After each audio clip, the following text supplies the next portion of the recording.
The reviews for Marvel's Hawkeye are slowly coming in. I already covered some of the feelings that people have towards it, and if the early reviews are any indicator, this looks to be another fresh hit for Marvel Studios, as currently Rotten Tomatoes sits at an 86. Now, of course, this is going to change over the next couple of weeks, but hey, there we go. Rotten Tomatoes, the all-important, it only matters when it fits how I want to perceive the rating as good or bad. If I like it and the critics like it, well, it's gotta have something to it.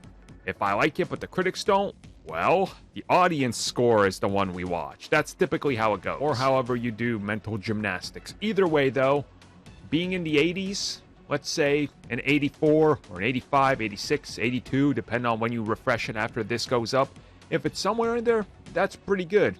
Generally, most people like it, I would presume, because that's what the Rotten Tomatoes is there for. Again, this can be looked at slightly differently because Rotten Tomatoes getting an 84 doesn't mean an 84 out of 100. It's, you know, we've gone over this. Their numbering schemes and how they get the percent is really weird, and it takes a lot of explaining, and even if you explain it, people still don't understand it because they don't understand numbers. And there's still people, I literally saw them when this score popped up over on the Rotten Tomatoes social media page saying Rotten Tomatoes is wrong. People still don't understand that it's not one person. I just don't get it. Like, how...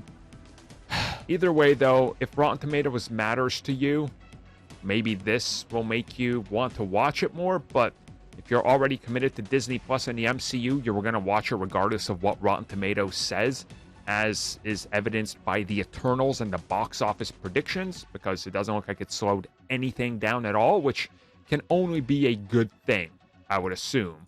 But you have to consider that there's probably other things in motion here, like in regards to what reviews are published first, because quite obviously not everybody's going to have their review up on time. Some, as I said, are going to come in later.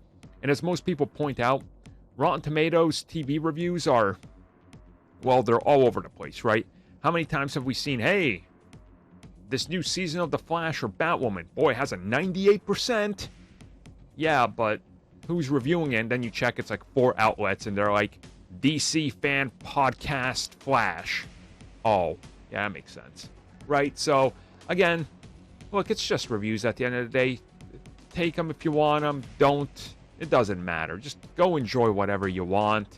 That's kind of my point. I'm just getting sick of talking about how important Rotten Tomatoes is or not when it doesn't really matter anymore. At least it's pointed to not mattering for Marvel content. Other studios, there's something there, but not for Marvel. They seem bulletproof at this point.